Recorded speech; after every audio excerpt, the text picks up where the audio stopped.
বাকেরার ৭ নাবিককে কুপিয়ে হত্যার ঘটনায় ৭ দিন রিমান্ড শেষে আজকে আদালতে তোলা হবে আসামি আকাশ মণ্ডল ইরফানকে। ১৬৪ ধারায় জবানবন্দি গ্রহণের সম্ভাবনা রয়েছে তার।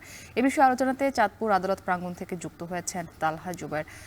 তালহা, আজ তো তাকে আদালতে তোলা হবে, তো এই বিষয়ে আপনার কাছ থেকে বিস্তারিত তথ্য জানতে চাই।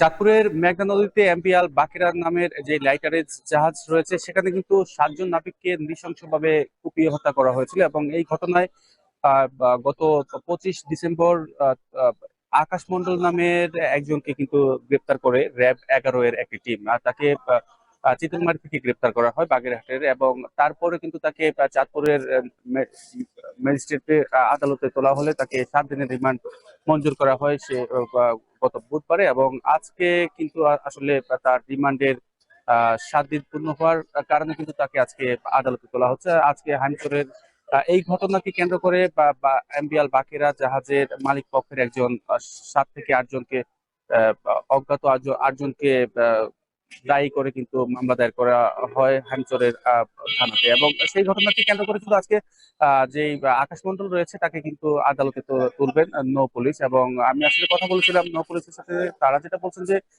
রিমান্ডে তারা বেশ গুরুত্বপূর্ণ তথ্য দিয়েছে, এবং একই সাথে এই যে আজকে যে আমলি আদালত রয়েছে হামচরের, সেখানে মোর্শেদুল আলমের আদালতে কিন্তু তাকে তোলা হবে, এবং একই সাথে নৌ পুলিশ থেকে জানা যাচ্ছে যে আজকে তাকে ১৬৪ ধারায় কিন্তু তার জবানবন্দি গ্রহণের জন্য তারা হয়তো আবেদন করবেন। এবং আসলে একটু জানিয়ে রাখি, এই ঘটনার সাথে জড়িত অন্য কেউ আছে কিনা সেই বিষয়টা নিয়ে কিন্তু যারা নৌ শ্রমিক রয়েছেন তারা কিন্তু প্রতিবাদ করছেন, এবং তারা বলছেন যে একজন মানুষ দিয়ে 7 জন কে এইভাবে নৃশংসভাবে কুপিয়ে হত্যা করা আসলে কোনোভাবেই সম্ভব না। তবে এই ঘটনা আসলে ইরফান মন্ডল নিজেই স্বীকারোক্তি দিয়েছিলেন, র্যাবের কাছে স্বীকারোক্তি দিয়েছিলেন, কিংবা এর আগে যখন আদালতে তাকে তোলা হয় তখন বিচারকের কাছে, জুডিশিয়াল বিচারকের কাছে কিন্তু তিনি স্বীকারোক্তি দিয়েছিলেন যে তিনি একাই ঘুমের ঔষধের মাধ্যমে এই জাহাজের 8 জন নাবিককে তিনি অচেতন করে কুপিয়েছেন। যদিও এর মধ্যে একজন জুয়েল রানা নামে একজন কিন্তু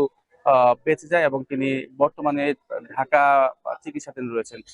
তো আসলে যারা শ্রমিক রয়েছেন তারা বলছেন যে আহ, এই ঘটনার সাথে অন্য কেউ জড়িত আছে কিনা সকলকে আইনের আওতায় আনার জন্য, এবং দৃষ্টান্তমূলক শাস্তি প্রত্যাশা করছেন। তো মুক্তি যখন তাকে আনা হবে আমরা পরবর্তীতে এই ঘটনা নিয়ে সবশেষ সংবাদ জানাতে পারবো।